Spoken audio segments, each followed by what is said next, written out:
welcome to Demystifying Mental Health. I'm Dr. Alauna, trauma psychiatrist, and here today in this space where we are going to break down stigmas, learn about science, and discover some actionable steps for living a healthier life and being a more empathetic you. Uh, I, Dr. Alana, trauma psychiatrist, am focused on educating the world about trauma and about mental health and how it connects us all, and why it's so important for us to evolve in our way of thinking about these important topics. So today's episode is entitled Mental Health Under Siege: Self Mastery as Resistance in a Nation on the Edge. And I think it's pretty self-explanatory. Our mental health is being actively affected and impacted by all of the political division, the chaos, the social unrest, job losses, and just so many other personal battles that people are having. And all of that is a soup that affects our mental health. Even if you do not directly recognize that something is happening, you feel in your body and your mind and your spirit that there are challenges going on, and those challenges, you don't exist in a vacuum. They affect your mental health. So the truth is that we all need to do some healing right now, and it's not just a personal thing, it's a collective thing. That's healing is needed in our communities and in our politics and our in the global patterns of relationships. And so we wanted to talk today about how self-mastery, and when we talk about self-mastery, we're really talking about our mind, body, and spirit, and the ways that emphasizing intentional self mastery and intentional attention to your mental health, no matter who you are.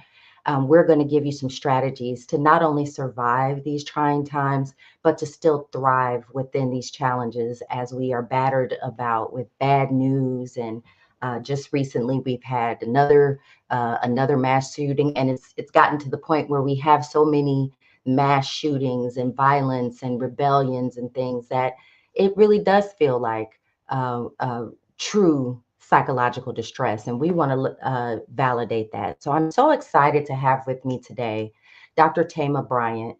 She is one of the nation's leading voices in trauma, in spirituality, and healing. She's a psychologist and a professor at Pepperdine University and an ordained minister who helps people to actively improve their relationships and recover from traumas. In fact, her new book, Matters of the Heart, which is out now in stores, wonderful, wonderful book that talks about how self-compassion, boundaries, and other healing practices really can become a sacred ritual that allows you to heal. In fact, she just spoke at the baccalaureate ceremonies for Spelman University's class of 2005. So we're honored to have her here today.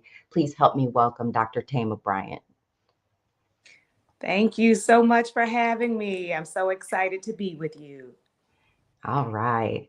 Dr. Tama, just in your own words, I guess I want to just start with us having the conversation about this interface between psychological and brain science. And I love how your work has integrated spiritual practices with, psychological practices. So can you just, I guess, give me a little bit of your understanding or how you came to that space that you were talking specifically about the interface of the brain, body, and these psychological concepts? Absolutely. So, my area of focus is trauma recovery, and I came to that work not only as a result of being an African American woman who is very much aware of historical and intergenerational trauma, but Mhm. also a trauma survivor myself in terms of being a survivor of sexual trauma. And so, when we think about healing and the impact of trauma, on the brain, a part of what comes up is a trauma response. So many of you listening who have experienced trauma may be aware of the fight, flight, or freeze response to trauma. So when you get triggered again, if you feel unsafe, Some of us go into combat mode where we may be very defensive. We may be tuned into any slight or offense or feeling of disrespect may set off alarms where you feel under attack. And so you go into fight mode. Some of us respond to glimpses of trauma or triggers with flight. That if anything makes us feel uncomfortable, we're quick to leave. So you might be among those who leave jobs quickly, move around a lot, constantly looking for safety. And when you're not feeling safe, feeling like I cannot stay in that space, I can't accept it, I can't tolerate it, so on to the next. You may also find yourself quickly changing friendship circles or leaving dating situations very quickly because of feeling unsafe. And Mhm. then, along with fight or flight, there's also freeze. So, some of us, when we're feeling alarmed or triggered, or that sense of alarm is awakened, you may feel like you're not able to mobilize yourself. And those of us who have difficulty mobilizing ourselves can often feel shame about, like, why didn't I say something or why Mm. didn't I do something? And then a fourth response, which is less well known, is called please and appease. So, with please and appease, when I'm feeling in danger, I figure out who in this space has the most power and I try to align myself with them. So, Mm. thinking I'll be safe or I'll be protected if I'm with the person, even if that person is a bully, even if they're abusive, that if I get on their good side, things will be okay for me. And Mhm. so, we try to think about ways that we can calm our nervous system. We think about the vagus nerve, which is a part of the nervous system that is especially activated when we think about our trauma response. And so, some of the things that calm our nervous system are breath. So, I can Mhm. invite us even now to take a cleansing breath, inhaling in through your nose and exhaling out through your mouth. And along with breath, what can be very healing is rocking amazingly. So, whether we think Mm. about rocking side to side or rocking front to back, along with breath and rocking, a third one is humming. So when you put those three things together, humming, rocking, breathing, many of us who are of African descent will think about church mothers or church Mhm. fathers, right? And the ways in Mhm. which they would say, like, they're calming their nerves, right? Self-soothe, yeah. Regulating their nervous system. So, Mhm. humming, rocking, taking breath, I consider all of those sacred pause. To give Mm. myself sacred pause when I'm feeling triggered in an argument, when I'm on a job where there's drama and trauma, that I can take a moment to center myself, to ground myself, so that then I can respond from a place of truth and not just Mhm. from a place of the trauma running my life. And Yeah. I invite all of us who are survivors, whether of direct trauma or vicarious trauma, along with your psychological tools, to think about using your faith, traditions, and beliefs as a way to ground yourself so that we're not making decisions out of panic or out of Mm. being frantic. So let me point out a couple things that I hear in that. Thank you so much for that that summary of that, because you walked us through a journey. This is how I heard it in my mind. Because one of the first things I think that people are challenged with is even identifying that they've experienced trauma, right? And so it becomes you for a lot of people, this was just life. It was just these are circumstances that I lived through. I didn't, no one was saying you're being traumatized when these Mhm. things were happening. You Yeah. are existing in whatever environment or soup you're being cooked up in. So if your country's at war, or if your household's at war, in a Mhm. sense, right? You still are absorbing traumatic experiences. Maybe even sometimes where I would say, you pointed out yourself as a survivor of sexual trauma. And I think for many of us, because our experiences didn't get any kind of label for us to understand, many people have experienced things that were very like traumatic done to their body or made done to them, but because of the environment, it's like, oh, well, I did that though. I chose to do. There was manipulation. There was all kinds of other things that were going on in the background. So one of the things that I had to unlearn as I went through my journey as a psychiatrist treating PTSD in the VA was that some people had trauma and some people didn't. I had to actually recognize that all people experience something traumatic in their lives. And it may, some of us more than others, it's on a dial, right? Some of us have a heavier burden because maybe we have brown skin, maybe we're women, maybe we're, the other layers of things that society piles on. But if you go through people's life, they're going to have something where they were disappointed in a relationship or hurt by a friend or abandoned, or someone said something to them that's still ringing in the back of their head. Maybe the language has been absorbed and you're self-talking the things that were said to you and don't even realize that you're continuing the cycling of abuse in your own thought processes. So I think it's one really important to point out that these methods work for everyone because everyone has those places where they have their brain. You mentioned that fight, flight, and freeze response that comes from a part of your brain called the amygdala.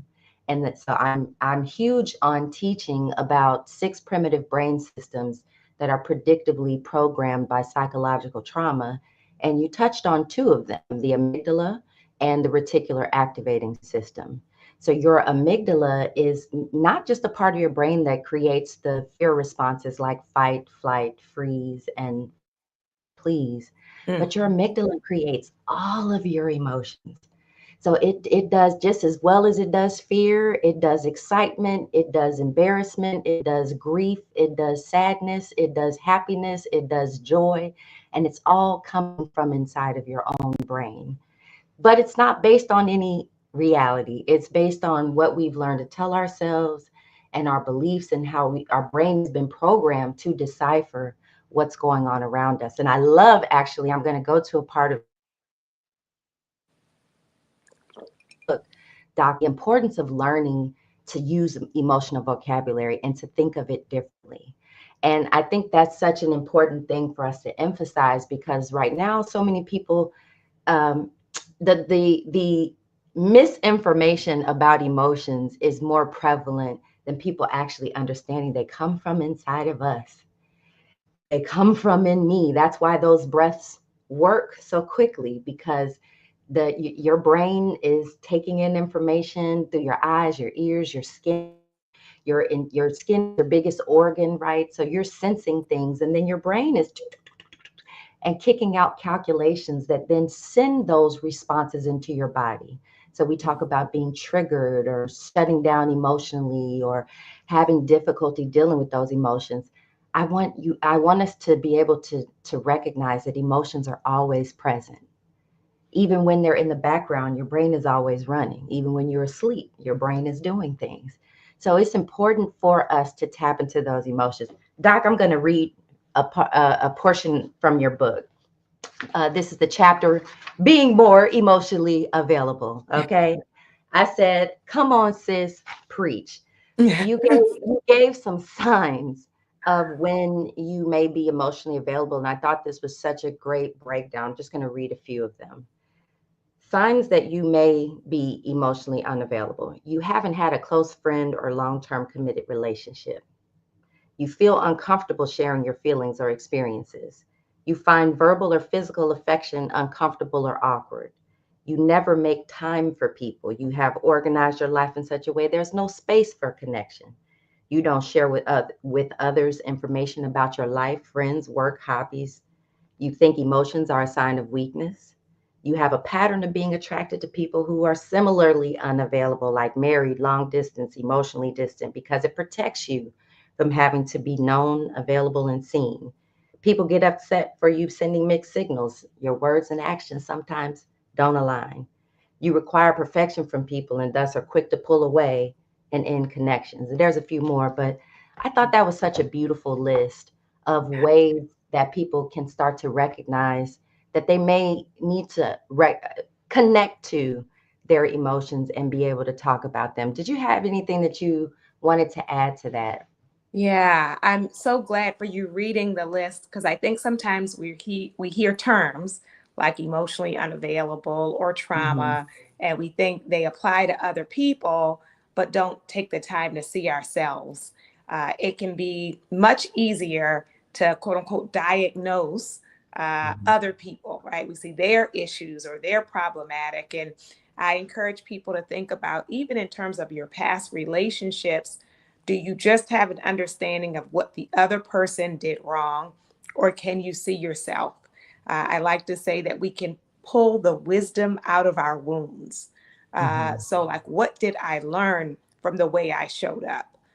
What did I learn that can enhance my future relationships, that can help me to connect better with myself and with others? And when I'm so defensive or guarded that I can't see myself, that I can't grow, Hmm. but instead to give myself the grace and compassion to slow down and see the ways in which I've been operating. Now, those things didn't come out of nowhere. Often we develop those strategies because of our prior relationships, including family. So you Hmm. can, take pause and think about within your family what emotions were acceptable and what emotions were unacceptable. What could you express and what did you have to censor? Hmm. So, a common phrase I heard growing up was fix your face, Hmm. right? So fix your face is like you're not supposed to look mad, you're not supposed to look sad, you're not supposed to look bored, you're not supposed to look disappointed. So we learn very early, both in our family and in the school setting, and especially at church, that you are to censor yourself and present yourself because only a certain aspect of you is acceptable. So you need Hmm. to look pleasant, you need to look happy, you need to look appreciative. And so Hmm. then what does that turn into? We're adults who, when we're experiencing distress, if other people notice your distress and they name it, we often will deny it and say, I'm not mad, right? But I where's don't care, where's the right? feeling at? Right? Like, I don't care. And that's like that common teenage phrase of whatever you say, like, I don't care. I don't care. And the truth is, we do care. So, a Hmm. part of our healing, and I appreciate you talking about that in terms of the amygdala and the brain, is getting in touch with our emotions. Is Hmm. do I give myself permission to feel? Do I Yeah. give myself permission to express what I feel? And do I know how to express it in constructive ways instead of destructive ways? Yeah, because right now, I think it's really important to bring that back to the idea of mental health under siege, because so many people are feeling the intense pressure of all of the changes that we're going through. Change and uncertainty is also traumatic, Yeah. and that's real tension and things happening in your body. I want, if you don't leave demystifying mental health with Dr. Alauna, with anything else, I want you to leave understanding that there is a direct connection. Just because you can't see emotions and you can't see what's happening inside of your body, it does not mean that it's not there. So your brain is taking in information, kicking out constant signals that you might feel in your chest, but it's not coming from your heart. It's coming from your brain, sending it through your body in the form of your nerve cells and your muscle cells, and releasing chemical patterns in your body that contribute to high blood pressure, heart problems, autoimmune conditions, like you name it, it is affecting us. So there's the very real connection, and why we need to embrace this concept that we all have a mental health landscape to take care of. Yeah. Because it denying it and ignoring it, act like mental health is for those people over there that live under the bridge, right? We think of it to the extreme. And so that means that I don't have to look at myself, like you said, it's so much easier to see other people. It's kind of how we're designed, right? Like built looking outward. So when I'm upset, you must be making me upset because you're standing here in front of me saying the thing that's making me. But no, what's actually happening is that your brain is registering what's going on and then sending the upsetness that amygdala is saying, oh, this is something to be embarrassed or frustrated or concerned or whatever that emotion is. We have done such a poor job in this society of acknowledging that emotions, whether good or bad, like I'm giving air quotes because they just are, right? That's one of the self mastery tools that you talk about in your book, is to embrace the idea that sometimes even having the negative emotions can be useful to explore what's going on in your life, to think through how how you've responded to some of those things, and be able to really connect it to your programming and how you're showing up in your relationships with other people. Um, I really appreciated you naming the instability of these times because, we want to know like our inner workings, but also know that you're responding to a reality that is happening around us. So mhm, in my field, it would be liberation psychology. In the medical field, it would be liberation medicine, for us to think about how the larger world and society affects our mental health. And so it's mhm, actually a healthy response when you're surrounded by distressing things to not be frozen or disconnected, but to be able to feel that and to acknowledge that. And mhm, so in our political arena, in the amount of violence, abuse, trauma, oppression that are happening, your body, your mind, your heart, your spirit have a response to that. And mhm. so to know this isn't happening in a vacuum. So Yeah. when you're having trouble sleeping, yes, we can look at, are there some internal causes that are making it difficult to sleep? And we Mhm. also want to look at your outer world of what is the stimulus, what is happening around you, that is creating the tension, which makes it hard to relax. Yeah, absolutely. So you mentioned a few important tools, and I love that we're talking about this also in the context of using skills, because for so many of us, we saw negative coping behaviors growing up, and it was just, again, it's just what the people did. They have the drink in the cup. They don't have to tell you when you get older, after when you come home from work, have a drink or a nightcap. You just do it, right? These are programming. I talk about the mirror neurons, which are a portion of our brain that absorbs and reflects our environment. It's why, like, phrases get stuck in your head. It's why, you know toddlers and children mimic their parents' behavior. Well, we never really mimicking our environment.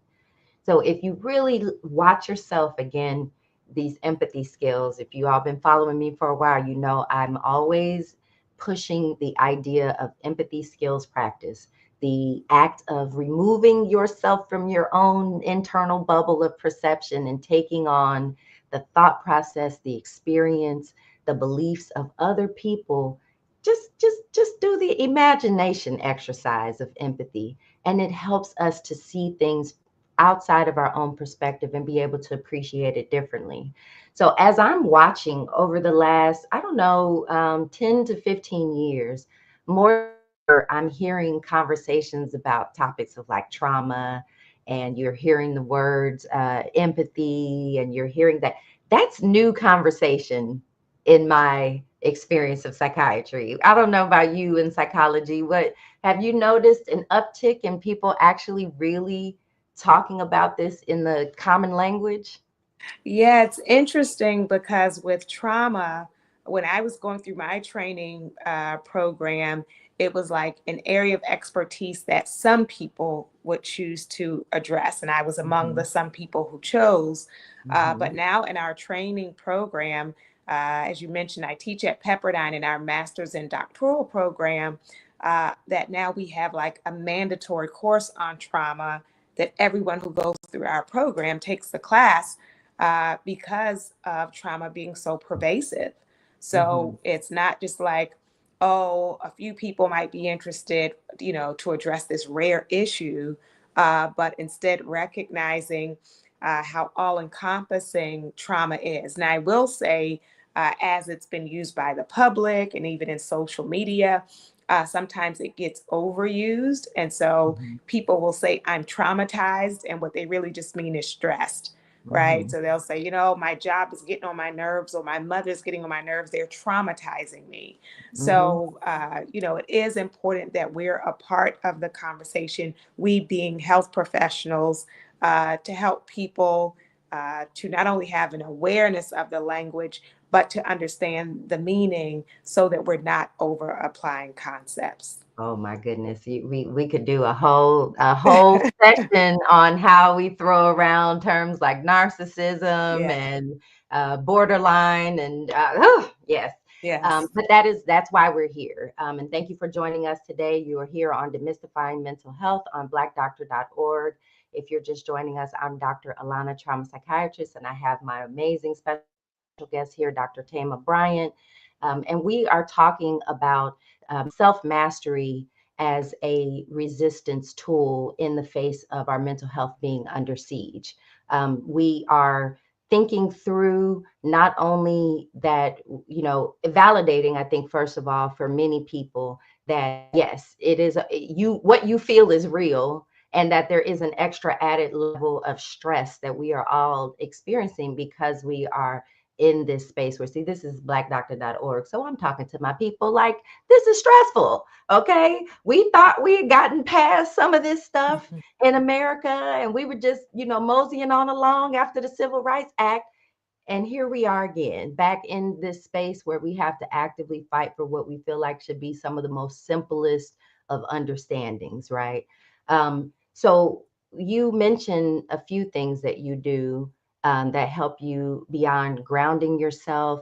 I see that you incorporate the arts in your healing process and in your skills. So I saw that you do some poetry, that you engage with dance and other things. So can you talk a little bit how some of the non-traditional approaches, because I think that's what a lot of our audience, I'm the skills over pills doc. So I'm always looking for things that help us to build our positive coping toolbox, because we know we got plenty of things that can go in our not so healthy coping mechanisms. So can you share some of those things that you do? Yes. So it's important, as you name, to think about our culture and these culturally attuned ways of coping, which simply means they're accessible to us and they're acceptable, right? Mm, So a lot of people may have resistance to medication. Some people have resistance to talk therapy. So we consider the fact that our disciplines or fields are pretty young in human history. And mhm, so we cannot assume that our medicalized strategies are the only strategies for healing. mhm, So we think about spirituality as a form of medicine, as a form of healing. We can also think about our arts. So music, poetry, dance, sculpture, weaving, culinary arts, all of these have been ways of people expressing themselves that are socially and culturally acceptable. mhm, So we can think about songs that are about protest and injustice, songs that are about love, songs that are about community. And our music can affect our mood or reflect our mood. So mhm, if I'm feeling stressed, there are lyrics that really I'll align with and say, yes, that's exactly it. And then there's also music that can help to shift my mood. mhm, So, you know, when you're feeling distressed or upset, you can ask yourself, you know, and both are fine. Do I want to find music that matches where I am? Or do I want to find music that takes me to another place? And so we can mhm, do that. We also think about embodied healing. So we hold a lot of stress in our bodies. And mhm, so, you know, you may find that you have tension in your neck and shoulders. Some of us keep our forehead kind of where the tension is, our jaw, you know, we can grind our teeth. Some of us feel it in our lower back. And I often say, you know, we have a lot of backache in our community. So to consider psychologically, emotionally, spiritually, what is it that we're carrying on these backs that is so heavy? And so as we think about movement, America, the world. Sorry. yes, the world, yes, The yeah, world, it's America. heavy. It's It's heavy. heavy. The weight of the world is very heavy. And so whether we think about, where them fans at, whether we think about kind of social dancing, people who dance in church, people who take kind of formal dance classes, or just stretching, walking, Mhm. running. What are ways to relieve the stress or shake that stress out of your body? That's Mhm. also an art form. Yeah, I love that because I think so often people think that they have to be, and we say bubble blowing, right? Poetry, dance, culinary arts, all of these are great alternative medicines, and they truly are medicine. It truly, just like when you take a medication, that medication has been studied and it's designed to activate certain activities in your body that help to achieve health goals. In the same way, being intentional about your meditative practice. You can walk and meditate. It doesn't have to be, sitting like a Buddhist monk, like a lot of people think. You mentioned, somebody mentioned bubble blowing. We talked about music. So all of that really boils around our creative processes, right?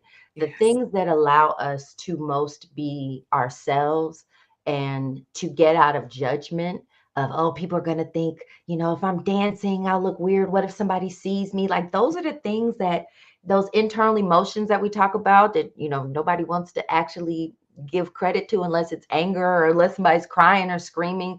Like, there's internal sensations that sometimes are adjusting our behaviors and saying, don't do this or do it like that or whatever else.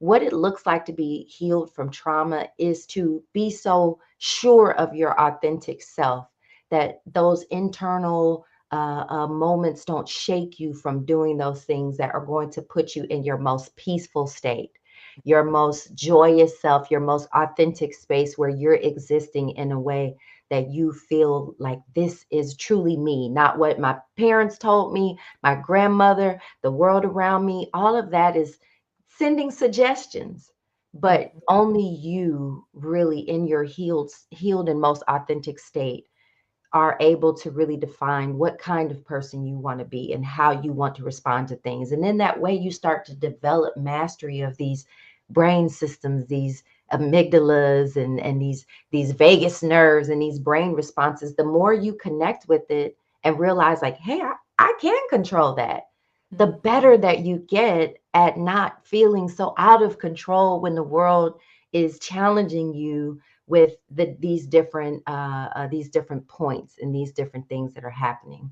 So you actually said something that I want to go back to because I think is really important, to remind people that humans have existed for a long time without medications, and Mhm. humans have existed for a long time in traumatic experiences. Name a time in human history where we have not been seeing another tribe, negotiating for the goods and the values and the people. If we don't get along, we go to war. We take it over.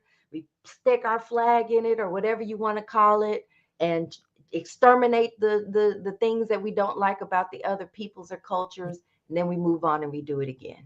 It, Mhm. all throughout human history, our little primitive selves have been battling this battle in a number of different ways. So I think what's so important is recognizing that our internal experience and the healing that's necessary, it happens in groups. It doesn't happen by yourself. A lot of time, yes, you yourself has to do the work of healing from trauma. No one else can, or healing from whatever things have happened to you. But we animals thrive in groups and humans are animals. So we actually need collective care. And I don't know about you, but in a society that has more technology that's supposed to connect us more than ever, I feel like we're more disconnected. So, what about some ways, or what ways can we collectively push against this systemic stress? What things do you see as strategies that we can do as communities to address these stressors? Yeah. So while there is emotion focused coping, there's also problem solving coping. So for emotion focused coping, you think about things that will soothe you, soothe your nervous system, that will calm you. And so one of those things can be relationships. So spending time in community, calling family or friends, speaking with a therapist, a mentor, a spiritual leader, uh, relationships where we can be honest and where we can unfold can be an important part of our healing. Emotion focused coping can also be journaling, writing about what you're experiencing, being able to express it in the written word in addition to speaking about it, Mm-hmm. taking a bubble bath, drinking tea, aromatherapy. So you think about what are the things that calm me? What are the Mm-hmm. things that are soothing to me? What are the things that are nourishing to me? Now, all of those things are important. And it's also important to consider solutions focused coping, meaning if I'm facing an issue at my job, coming to talk to a friend about it might help me. Drinking tea at the end of the day may help me. But in the end, I need to address the problem. Mm-hmm. So once I have soothed myself or calmed myself, what's going to be the solution? So, how can I make things better at my job? How can I address the problem? Do I need to leave the job? And so, for each of us, as we think about the stress in our lives, if you're experiencing political stress or marital stress, a part of your response is going to be what nourishes you, but then what do I need or want to do about my marriage or about the political arena? Those things are going to be important as well, for us to know we are not powerless, we are not hopeless, that we can do some things to shift the tide in Mm-hmm. terms of voice, in terms of agency, in terms of engagement. So, activism, advocacy, resistance, those are all important parts of healing, of our mental health. So, not only meditation, but do I need to boycott, right? Not Mm-hmm. only mindfulness, but do I need to say that this job is toxic for me? It is not healthy for me. So, do I want to make a complaint or do I want to leave? Or do I want to advocate for some systemic changes for this to be a healthier environment? I love that. And for me, I think of there's a lot of people who, I'm thinking with my patient brain as you say those things, and they'd be like, tried that, did that, had a bad experience over there, right? All of these reasons why I don't want to talk to the pastor. They'll just judge or shame me. And maybe that's the case, but that doesn't mean that every environment that you would be in would have that same approach. So do be intentional about finding those spaces for those of you that maybe have had a bad experience with a therapist. One thing that trauma does is it makes us tend to generalize and tend to say, if I had one bad experience with this particular group or category, then all of it is a risk of hurting me. And that amygdala doesn't like the pain. It doesn't like the fear. It doesn't like the unknown. And so you'll tell yourself, because I've had this bad experience with this organization, that all of it is bad, or that so that may have separated you from your sorority or fraternity. That may have separated you from your church or your family group. That may have separated you. Maybe you've had a major disappointment in the group that your NAACP chapter or whatever it is. you Mhm. know there is still that important element of community. So even if it's not that, look for, I mean, your community might end up being the I saw an advertisement for like a slow walkers community, and I was like, hey, I walk slow. I just want to just walk. I don't want to speed walk. That might be your community. So Mhm. all I'm saying is that even as we begin to implement self mastery on the individual scale, it's also important to recognize that all of us need some supportive community. And unfortunately, you may not have been born in a family that is good to go to. Like, I got some folks that if I go and talk to them about a particular thing, they would be doing their best to give me the best advice that they could give. But that advice is also coming from levels of dysfunction or other things that they may not even have awareness of, or they just want you to feel better, right? That's not always meaning that it's going to help you with solutions. So I think it's really important for us to understand that professionals in mental health are very specifically trained to help you navigate all of those elements of it. And I think that's the difference between talking to a good friend or family member versus talking to someone who really has the training to sit in whatever uncomfortable space that you may be in and help you to develop tools and understanding to help you better manage and make each decision a day at a time, a moment at a time sometimes, that helps you get to a healthier and healed way of being. Anything else that you wanted to add to that before I go to my next question? Yes, not only I appreciate your point about overgeneralizing, but trauma and oppression are also meant to isolate you. Mm, So to keep you convinced that no one can understand you, that you mhm, are incomprehensible, that you are unknowable, that you are mhm, unlovable. So to keep you by yourself, that is the aim of oppression. That is the aim of trauma. Offenders and perpetrators want you to be isolated and to feel helpless and hopeless and that no one cares. And those are lies. Those are mhm, lies that the trauma implants. And so I resist the lie and believe that I am worthy of care, that I am worthy of love, that there are people who will understand me, that there are people who want to walk out this journey with me. And so whenever we get to a That's an point, affirmation right there. Let's go back to that because the yes, affirmations is another tool. Say that again. I love it. yeah, that I'm worthy, I'm worthy worthy. of care, that I'm Hmm. worthy of love, that there are people who will want to walk out this journey with me. And so Hmm. I resist the lie that it's only me and God. I resist that lie. It is uh, a falsehood that is meant to keep you by yourself. And so, Hmm. even though there has been hurt or pain or disappointment, you are not fully healed if you are rejecting connection from everyone. That's a Mm, trauma response. mm. That toxic now, there's some Yeah. of it. Some of us may or may not Yes. suffer from some of those Uh-huh. things. That hyper independence of I got it, I Hmm. got it. I don't need anybody. I don't need anything.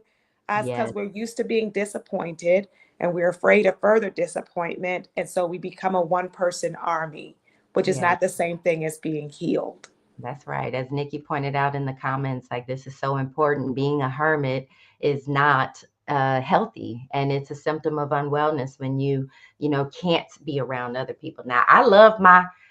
my time. Now, I have another Yeah. question for you because we've been in this rest mode, right? We said, hey, y'all okay, y'all y'all got it, I guess. And we said we were gonna rest.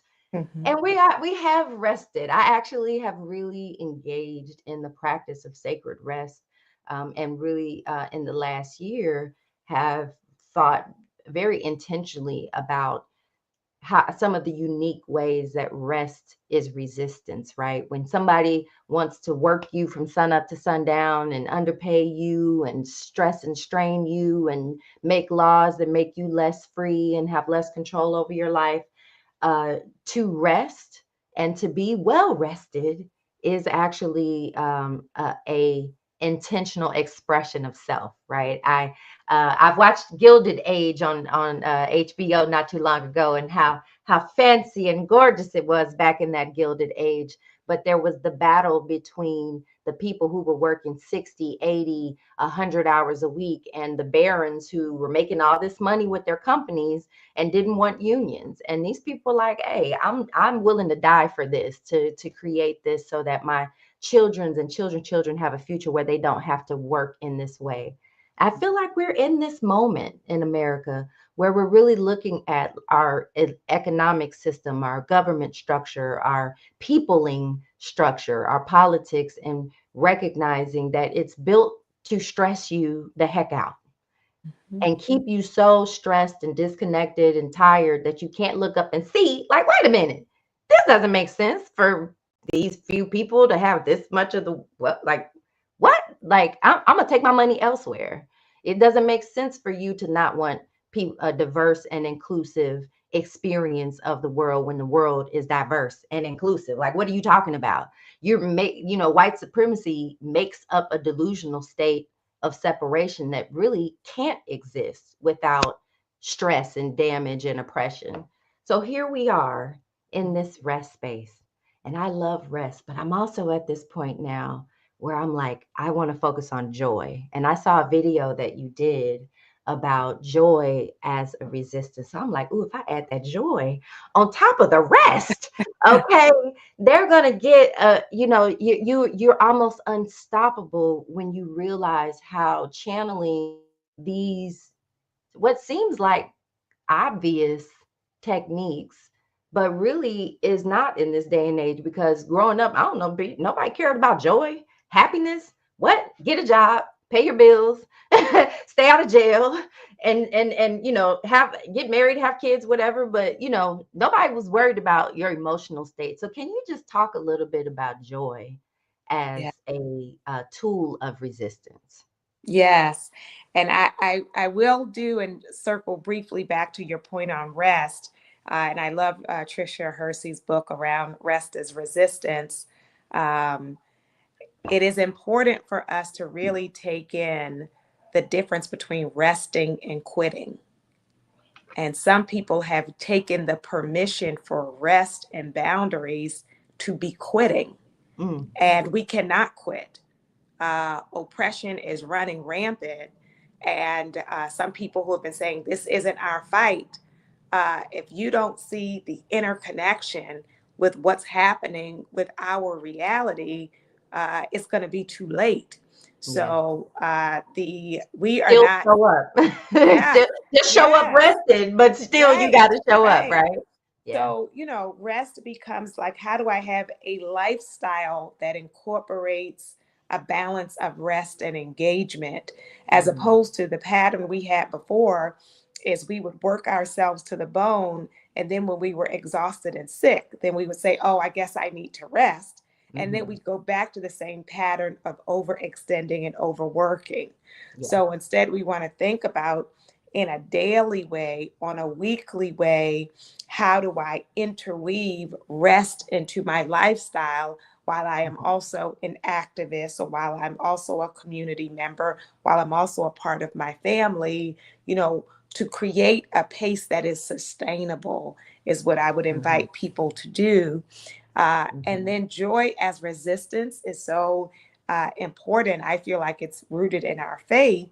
The phrase is, this joy I have, the world didn't give it, and the world can't take it away.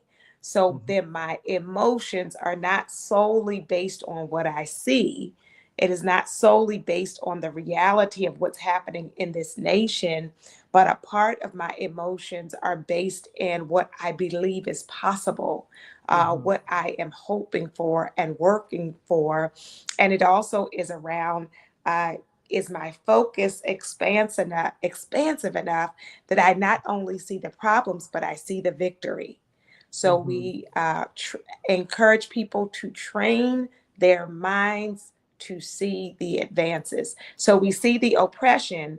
Can I see people who are resisting the oppression?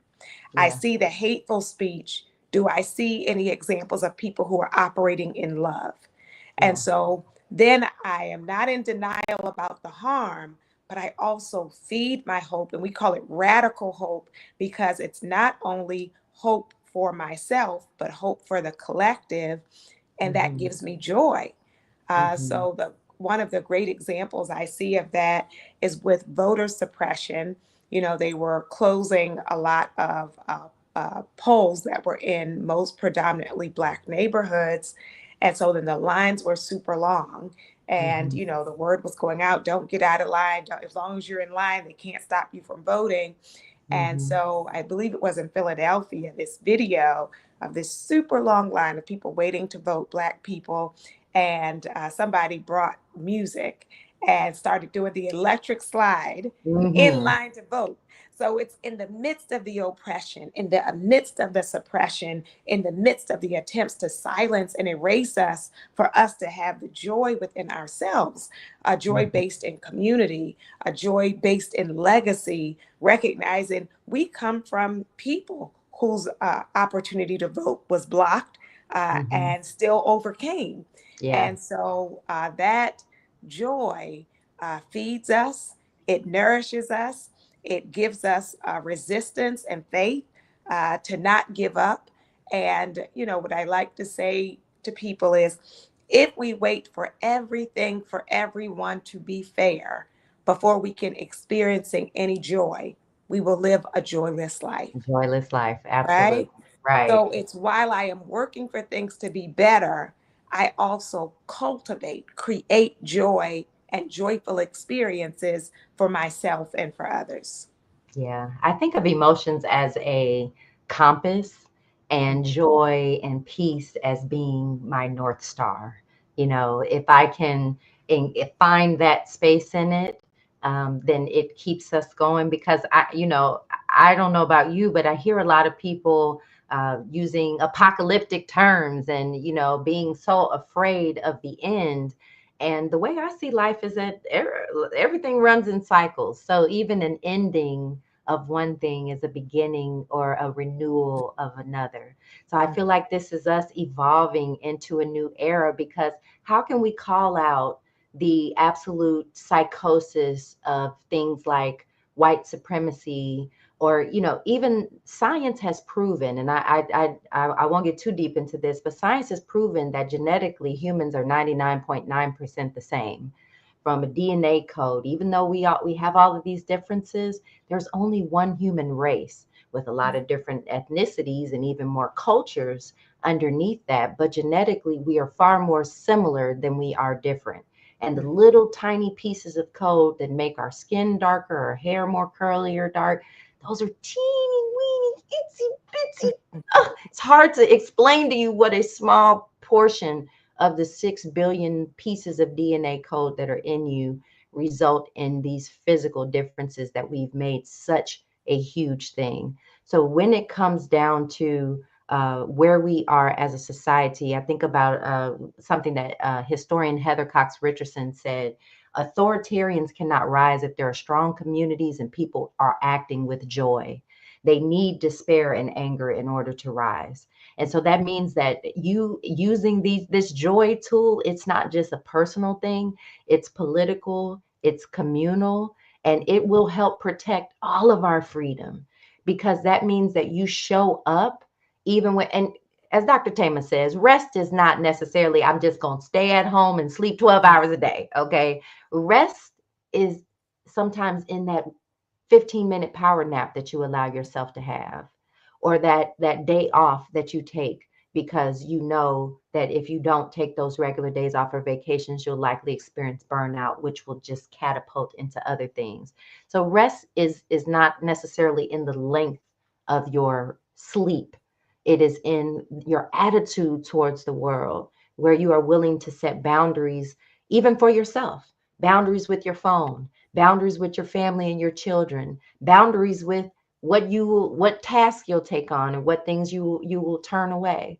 And so just as we wrap up this episode of Demystifying Mental Health and we think about what ways we can engage collectively with these self-mastery tools that we've talked about, I want to leave you also with the idea that if we protect our joy and adopt that joy even when we're facing these stressors, our communities will survive, and not only survive, they will thrive. Everything does not have to be perfect in order for us to actually heal and thrive. Any other thoughts on that before we wrap up? Yes, I am so glad for us to talk about the interweaving of our inner world and our outer world. And so when we think about healing, we can ask ourselves, healed from what and Mm-hmm. healed for what? Or what?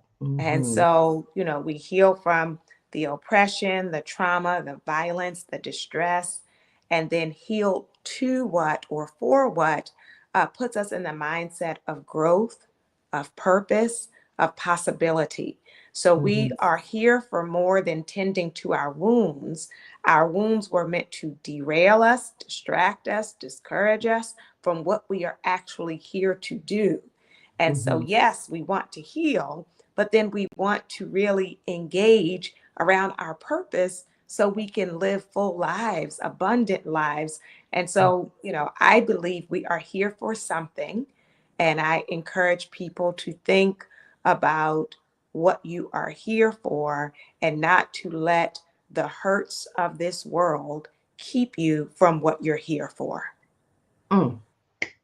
And with that, Dr. Tama, we are just going to put a button, tell them where to find you and where to find this awesome book, Matters of the Heart. Thank you. So my website is drtama.com. I'm Dr. Tama on social media, and my books are available everywhere that books are sold. In addition to the hardback and the digital version, there's also an audio book. So for those who would rather hear it, there's the audio version. And my podcast is the Homecoming Podcast. The video version is on YouTube, and the audio is wherever podcasts are heard: Spotify, SoundCloud, iTunes. Awesome. Well, that is wonderful. You all follow Dr. Tama for wonderful information and advice. And you can find me, Dr. Alauna, trauma psychiatrist, on all your social media platforms. Look for DRALAUNA. Don't forget the U in there. And follow us on Facebook, Instagram, LinkedIn, and YouTube, all of those places. And don't forget to join us for Demystifying Mental Health. We come to you on the fourth Thursday of the month at noon to bring you information and to share with you the most updated information on neuroscience and the connection between mental health, trauma, and empathy. So I wanted to thank you once again, Dr. Tama, for being here with us. I'm so excited for you with your new book. Once again, grab Matters of the Heart, you guys. It's so important, and it's not just about romantic relationships. A lot of times people think when you talk about Matters of the Heart, they're just talking about romantic relationships, but this is for anybody who needs healthier relationships with their friends, their family members, and your colleagues. You may not like those jokers, but this is still going to give you tools to exist in that space so that you can show up with joy, healthy and healing, and be able to be your best self in that version. So thank you so much, Dr. Tama, for joining us. And thank you to all of you who were here, who commented, who joined us. We hope to see you next episode of Demystifying Mental Health with Dr. Alana. Have a great month. See you next month.